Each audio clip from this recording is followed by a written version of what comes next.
Hi everybody and welcome to the channel. In this video, we're going to dive into SageMaker Feature Store with a hands-on demo. But first things first, just a little bit of theory. First, what exactly is SageMaker Feature Store? Well, the Amazon definition is a fully managed, purpose-built repository to store, share, and manage features for machine learning models. And if you've done quite a bit of ML or you're familiar with the AWS ecosystem, that might be a fine definition. But if you're still just a little bit confused, stick with me and I'll explain it in plain English. First, let's make sure that we're all on the same page about the word feature. In simple terms, if you have a data set like this, maybe some data that you're using for auto loans, the features are going to be the columns, the type of car, the year, the size, and so on. You'll sometimes also hear these referred to as attributes, but for this video, I'm going to be using features. Now, zooming out to the overall machine learning process, the most time-consuming parts are these here in orange, fetching, cleaning, and preparing your data. Once you've done all that, then you can train the model, run it on new data, make predictions, all of the goodness that we get from machine learning. But in the real world, we have something like this. Ellen is working on a project that predicts creditworthiness for auto loans, and she's going to need features like make, model, year, size, and mileage of the car. She'll receive some data from some place, maybe multiple places, actually very likely multiple places. She'll clean the data, deduplicate it, and so on. And then maybe you have another team entirely, another part of the company perhaps, the innovation team, that's working on a project to predict the fuel efficiency of vehicles in different driving conditions. They need some of the same data, like the make, the model, and the year, and then some additional data that Ellen doesn't need. But still, there's some overlap. They might be pulling data from some of the same sources that Ellen is, some additional sources, doing some of the same cleanup work, deduplicating, and so on. Sticking to our plain terminology, we could call this reinventing the wheel. Maybe not the entire wheel, but there's definitely some duplication of effort going on here between Ellen and the innovation team. And there might also be other teams throughout the company who are doing something similar too. And we haven't even talked about what happens when we get new data. Maybe every year we need to refresh the auto data. So does that mean that Ellen and the innovation team both have to start over with that work of fetching and cleaning and preparing the data? Well, all of those challenges really make the case for SageMaker Feature Store. And I'll keep this original definition because it is technically true, but building out our own definition here, the Feature Store is basically a central place to store and update features. So multiple teams can use it as their single source of truth, rather than doing a bunch of rework every time they need to train a machine learning model. The store is organized by feature groups, which we'll see in our demo, but you can kind of think of a feature group as a database table schema, where you have rows and columns and data types. When we go to create our feature groups, you'll also see there's two options, online and offline. An online store is one that's always online. So just as we expect with pretty much everything these days, your bank, your social media accounts, and so on, they're always online, they respond immediately. And when it comes to the feature store, we need this always-on status for doing real-time inferences or predictions. If a bank needs to predict the creditworthiness of a customer, for example, they're going to need that answer in seconds, not minutes or days. And then on the other side, the offline side, this store keeps records for use over time. Here we don't need an immediate response. This is going to be slower, but also consequently less expensive. And we use S3, AWS Glue, and Athena here, so you can run queries and consume that data whenever you need it. Some common use cases here for an offline store would be to train your machine learning models, and you can also recreate historical models, perhaps for compliance reasons. So no need to have things immediately, but you might need them occasionally. All right, with that preface, let's dive into the data and SageMaker Studio for a demo. The data and code that I'm going to be using for this demo is based on this book, Getting Started with Amazon SageMaker Studio by Hsieh. It's a really comprehensive guide to Amazon SageMaker and all of its various features. I've included a link below in the description if you're interested, and Chapter 4 specifically is where we get into the feature store. The Jupyter Notebook that we're going to be using can be found out on GitHub. I've also included this link in the description, and these are part of the resources that Michael has put together in conjunction with the book. If you're familiar with Git or GitHub, feel free to clone this to a local repository, or if you just want to do a download of the single file. and then upload it, which is what I'm going to do, you can just come in here, click into the file, click on raw, and then if you right-click, you can save as. My machine is going to default to saving it as a text file, which is not what you want. You want an IPYNB file, and to make that stick, I'll just put this whole thing in quotes, and that should give me the file type that I want. We'll upload that into SageMaker Studio in just a minute, which I have open right here. Just a disclaimer before we dive in here, if you're planning to follow along, there are costs associated with SageMaker. I've included a link to the pricing page in the video description. There are a lot of things available in the free tier, and we're not going to be doing anything crazy here, but just check that out before you dive in and follow along. At the end of the video, I'll also walk you through the things that you need to shut down. All right, I'm going to start here by uploading that notebook file that we downloaded just a second ago. So I've got the folder icon selected here for File Browser, and then I can just click on the Upload Files button. I'll browse to the file, make sure again it didn't get saved as a text file, but it should be an IPYNB or Jupyter source file, and click Open. And then you can double click to open it. This is also going to prompt you for the notebook environment. You can see up here, just barely, it's a little bit grayed out, but this is developed using the Python 3 data science kernel on an ml.t3.medium instance. And I have everything selected here by default for me, the data science and the Python 3 kernel. So we're good to go there. We'll say select. As that notebook kernel is starting up, you'll see here kind of a description of what we're going to be working with, the use case. It's a collection of vehicle and fuel efficiency data from the years 1970 to 1982. And you don't actually need to download this data and upload it or anything like that. Later down here in the code, you'll see that we're retrieving it from the UCI, or University of California, Irvine archive. But just to give you a quick preview, I have downloaded it, so let me show you that. It's a .data file. I've just opened it up here in Notepad++, and you'll see things like the make and model of the vehicle, the year, 1970, for example, and some other features that we'll be working with as well. Okay, it looks like everything is up and running, so I'm just going to walk you through at a high level the different code blocks here. This first one is just doing some setup, making sure that we have the correct libraries and dependencies and all of that. I'll just run this. You can either run it from the Run button up here or Shift-Enter. Make sure that setup is good, and then we'll work on getting the data. So here we're grabbing it from that UCI archive that I mentioned. We'll sort the data by car name and model year. And there you'll see our data. Here we're going to explicitly set the car name to be of type string. You'll see a little bit later when we go to create the feature store, we're going to need a record identifier, and it has to be a string. This next block here, we're splitting the data frame by years. And very importantly, we're also adding a column here for event time. I mentioned a second ago that our features need a record identifier, which is car name. The second thing that's going to be required is event time, which allows us to perform time travel, truly, and versioning of the features once they're in the feature store. Event time can either be a string or a fractional. With the formatting that we're doing here, we're using fractional. So I'll run this. You'll see the groups here of the model years, 1970 to 1982.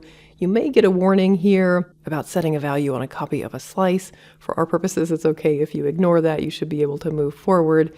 And then here, by calling data frame, we're getting the first 5 vehicle records with the model year 70. All right, so that's doing the setup and grabbing our data. Now we move on to create the feature group. And I do have the code here to do all of this, but for this part, you can also do it through the UI, which I think is actually fairly instructive.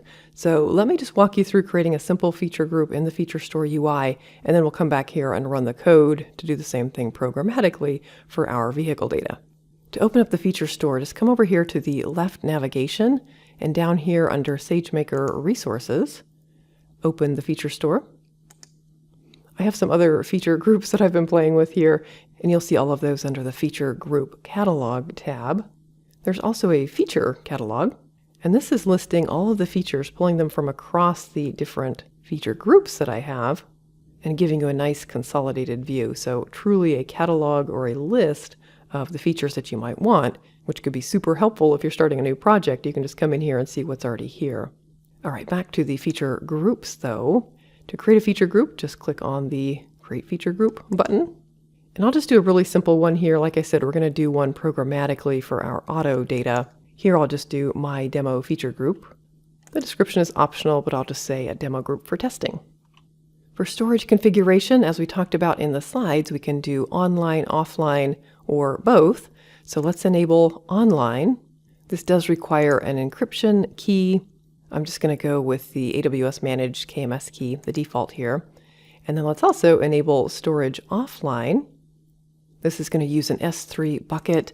I have one set up for SageMaker Offline. I'll just select that. If you hadn't already created the bucket, just go into S3 and create it. There's not a way to create it easily from this dialog. If you already have a directory name set up there that you want to use, you can enter it, or you can manually type it here as well. I'm just going to leave mine at the root.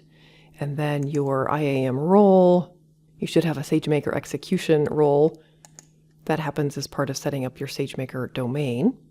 Here again, I'm going to use the default KMS key. And then for the offline store, an AWS Glue catalog is automatically created for you. This allows you to write SQL queries using Athena against your data. We're going to say use default values for that catalog and then click continue. And now we need to define our features. If you have them all predefined in some JSON code, there's a nice tab here where you can just paste that code in. We'll just manually create a few here. I'll say customer name, and this is of type string. You'll see you are limited on the data types here, but should be able to do everything that you need. We'll add another one for age. This will be integral. And then, as I mentioned, we are required to have an event time feature. This can be either a string or fractional. I'll just go with string for this case. And obviously you can add more features if you have them, but let's just click on continue. And then here is where you pull in that record identifier that I've mentioned. This is going to be to uniquely identify your group. We'll go with customer name, and then the event time also required. We'll go with event time and continue. We'll skip tags, continue, and then create feature group. All right, now if we go back to the feature group catalog, we should see our demo feature group here along with the others. And if you click into it, obviously we get the features that we just defined. You can also see the details of the feature group here and also get some sample queries that you could use with Data Wrangler or Athena or different interfaces. Okay, so that's how you would manually, through the UI, create your feature group and add features to it. But in the real world, most likely you're going to be doing that through code, like in the notebook that we have back here. But hopefully, at least conceptually, it was helpful to see that in the UI, what's happening behind the scenes, so that the code makes a little bit more sense. So let's run through this code quickly here. This is basically doing all that same work that we just did through the UI, but for our auto data. So these first two cells up here, we're just setting things up, defining the name of the feature group. Here we say that the record identifier is the car name and that event time that we talked about. Then we load the feature definitions. This is not the actual data that we're loading, but just the features. So the miles per gallon, the cylinders, and so on. Giving our feature group a description. And then we actually create the feature group. Looks like that worked just fine. This next block here, though, will let you check the status of the group just to make sure that it has been created. Looks like we were waiting for just a second there, and now it's been successfully created. Yay! All right. Now we can ingest the actual data into the feature group, and that's what this first block is doing right here. Now, depending on how much data you have, this could take a while. Ours, it shouldn't be that long, though. Remember, we did split this into years, 1970 through 1982. So there was the end of it right there. Not too bad. And then here, we're pulling out just a single record for the AMC Concorde car, just to test that it's working, to test that we can get a single record. And here we're pulling from the online store, and so these features should be available immediately after ingestion. Let's just output sample record. That's coming back just fine. So everything is working in the online store, no issues. Now moving down here, it's possible to ingest records in a streaming fashion. What we just did up here with the ingest, this is using a batch ingest. But you can also handle streaming ingest as well, which is this code. I'm not actually going to run this code. This is not an actual block that you can run, but just know that that's an option. Also, you can ingest data from Data Wrangler, which is a whole different component of SageMaker Studio. I do have a video about Data Wrangler if you're interested. Check out the link above and below. But we're good to go on the data ingestion, at least for the online store, I should say. And remember, with the online store, you're able to run code from an application to do inference or things that need an immediate response. But remember, we also have the offline store as well. This is where you could store your data that you want to use for training your models or for some historical purposes. It can take up to 15 minutes to populate the offline store. It basically syncs with the online store that we've just taken care of. So this next query might not actually come back with anything. Let's give it a try though. Running that select statement. Let's see what we've got back here. So not quite there. We're not actually getting the data back. I'll give it a few minutes and we'll give it another try. All right, I'm back and now it looks like our data is coming back. And this is coming from the offline store where we're using an Athena query to write SQL statements. So we can actually take this SQL statement right here, select from, and then the name of our table. I'll copy that, and then I've got the Athena interface open back here, and we can actually just come in here and query it from this interface as well. So I'll just use that same command, and here are the results coming back. For setup, I've got my data source as AWS Data Catalog, and then the database should be SageMaker Feature Store, and this right here is the table that was created as part of saying that we want an offline store. All right, back to our notebook here. We can run shape. Those are the rows and columns that we have. And there's some additional commands that you can run here if you're interested. I'll leave this to you, but a few other things to try out if you want to. There's also information down here about low latency, feature retrieval, and a few other things. So feel free to check that out if you're interested. For purposes of this video, though, I really wanted to keep it high level and just give you an introduction. But very importantly, before we wrap up, let's do some cleanup here. First, if you uncomment out this last cell, this will delete the feature store. So let's run this. And then just come back to Feature Store. Make sure that that group is not showing up there anymore. You might need to refresh depending on if it was displaying here before or not. It should start with Auto MPG though. And it's not showing up there for me, which is great. And then in Athena, I'm also going to clean up things here. I'll just delete this table. I'll confirm my delete. So that table's been dropped. Coming back to SageMaker Studio, let's close out of the notebook here. I'm actually just going to close out of all of these tabs to keep things clean, and then come over here to the Running Terminals and Kernels button on the left navigation, and just make sure that you close everything down here. These are the things that will end up costing you money, and you should be good to go. So that does it. Those are the basics of SageMaker Feature Store. I hope you found it helpful. If you enjoy this kind of content, I would really appreciate you hitting that like button, and also think about subscribing for additional AWS and machine learning content. Thank you so much for watching.